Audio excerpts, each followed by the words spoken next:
সুপ্রিয় চাষি ভাইয়েরা, সবার প্রতি আমার আন্তরিক সালাম। আসসালামু আলাইকুম।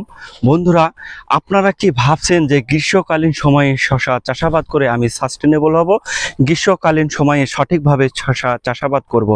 যদি আপনি গ্রীষ্মকালীন সময়ে শশা চাষাবাদ করে সাস্টেনেবল হতে চান, অবশ্যই আমার গুরুত্বপূর্ণ একটা টিপস কিন্তু আপনার মাঝে তুলে ধরব।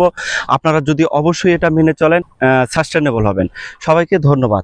আসসালামু আলাইকুম।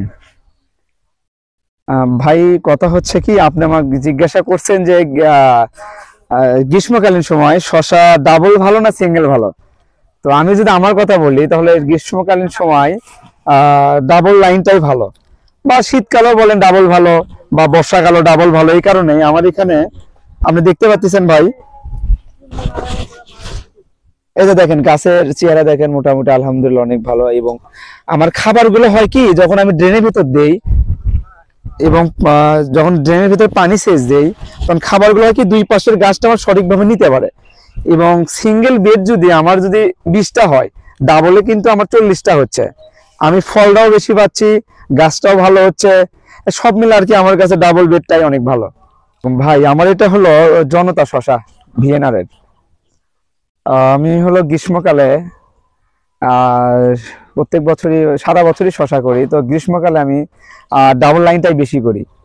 আমার এই ডাবল লাইনের মাধ্যমে দেখা যায় যে আমার পানির সেচ ব্যবস্থাটা সঠিকভাবে দিতে পারি, এবং ড্রেনের ভিতর দিয়ে আমি খাবারটা দিতে পারি। আপনার এতে হলো গ্যাস হয় না আর কি জমিতে, এবং আমার ফলনটাও আমি বেশি পাই। সব দিক থেকে আর কি আমার এই ডাবল লাইন বা ডাবল বেডটাই অনেক ভালো। দেখা যাচ্ছে সিঙ্গেল বেড যদি আমার 10টা হয়, ডাবল বেডটা আমার 20টা হচ্ছে। এই ক্ষেত্রে আমি ফলটাও বেশি পাচ্ছি। সিঙ্গেলে যদি 1 বিঘা জমিতে আপনার 2200 চারা ধরে, আমার এখানে কিন্তু 3000 আপ চারা আসবে ডাবল লাইনে। তো সেই ক্ষেত্রে আপনারা সবাই ডাবল হিসেবেই করবেন আর কি। ডাবল খুব ভালো ফলন আসে ডাবলে। আমরা যখন গ্রীষ্মকালীন সময়ে শশা চাষাবাদ করব, অবশ্যই আমাকে প্রথমে একটা কাজ করতে হবে, সেটা হচ্ছে জাতকে সিলেকশন দিতে হবে।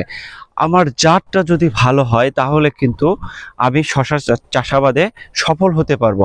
কথায় আছে, শুভংশে সুসন্তান সুধীজনে কয়, ভালো বীজে ভালো ফসল জানিবে নিশ্চয়। তো বন্ধুরা, আমার বীজটা যদি ভালো না হয়, তাহলে কিন্তু চারাটা ভালো হবে না। আর চারাটা ভালো না হলে কিন্তু গাছ ভালো হবে না, গাছ ভালো না হলে ফলন ভালো হবে না। তো বন্ধুরা, আমরা যখন গ্রীষ্মকালীন সময়ে শশা চাষাবাদ করতে যাই, গ্রীষ্মকালীন সময়ে শশা চাষাবাদ করতে গিয়ে দেখা যায় যে আমরা যখন মালচিং পলিথিনটা মাটিতে বিছিয়ে দেওয়ার পরে মাঝখান দিয়ে কিন্তু আমরা একটা লাইন করে শশা রোপণ করি। আসলেই কি এটা সঠিক পদ্ধতি? বন্ধুরা, আমি আমার ভাষায় বলবো, এটা কিন্তু সঠিক পদ্ধতি নয়। তো বন্ধুরা, আপনারা মূলত প্রথমেই মালচিং ফিল্মের মাধ্যমে শশা চাষাবাদ করুন, এবং মালচিং ফিল্মের মাধ্যমে শশা চাষাবাদ করে সাস্টেনেবল হন।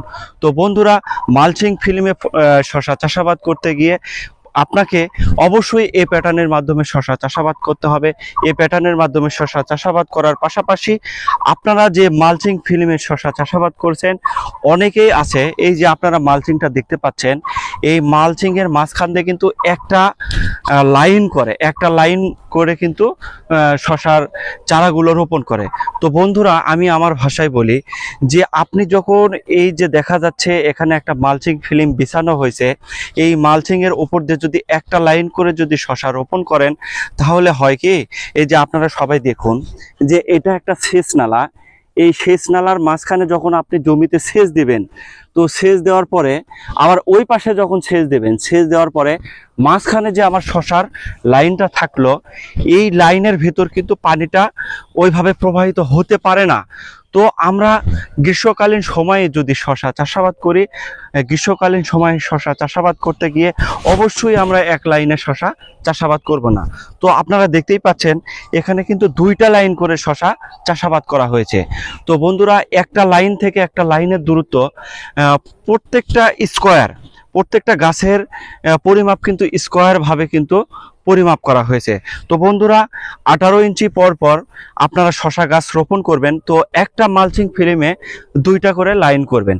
তো 2টা করে লাইন করলে হবে কি, যে আপনি যদি মালচিং ফিল্মের এই সাইড দিয়ে একটা করে লাইন রোপণ করেন, অন্য সাইডে যদি একটা করে লাইন রোপণ করেন, যখন আপনি এই সেচ নালার ভিতর যখন সেচ দেবেন, সেচটা যখন প্রবাহিত হবে, তখন কিন্তু এই পানিটা গাছের গোড়ার খুব কাছাকাছি অবস্থান করেছে। তো কাছাকাছি অবস্থান করার ফলে হয় কি, শেকড়টা কিন্তু খুব দ্রুত পানি পেয়ে থাকে। তো দ্রুত পানি পেয়ে থাকলে আপনারা নিজে চোখেই দেখুন এবং দেখতেই পাচ্ছেন যে গাছের অবস্থা কেমন। এইভাবে যদি শশা চাষাবাদ করেন তাহলে কিন্তু অবশ্যই সেখানে ভালো একটা ফলাফল পাবেন এবং নিজে চোখেই দেখুন যে গাছের বর্তমান অবস্থা কি। তো বন্ধুরা, এই গ্রীষ্মকালীন সময়ে আরেকটা লক্ষ্য করেন যে এই পাশে কিন্তু এক লাইন করে শশা রোপণ করা হয়েছে। তো এক লাইন করে শশা রোপণ করার ফলে দেখা যাচ্ছে যে গাছের গোড়াতে কিন্তু পানি সঠিকভাবে পৌঁছাচ্ছে না। অতএব গাছের চারাগুলো কিন্তু রোগাটে হয়ে গেছে এবং গাছগুলো কিন্তু হলুদ হয়ে গেছে। তো সর্বোপরি আমরা একটা কথা বলি যে আমরা যদি গ্রীষ্মকালীন সময়ে শশা চাষাবাদ করতে চাই তাহলে অবশ্যই মালচিং ফিল্মে শশার গাছ কিন্তু 2 লাইন করে রোপণ করব এবং এ প্যাটার্ন পদ্ধতিতে শশা চাষাবাদ করব। সবাই ভালো থাকবেন, সুস্থ থাকবেন। আসসালামু আলাইকুম।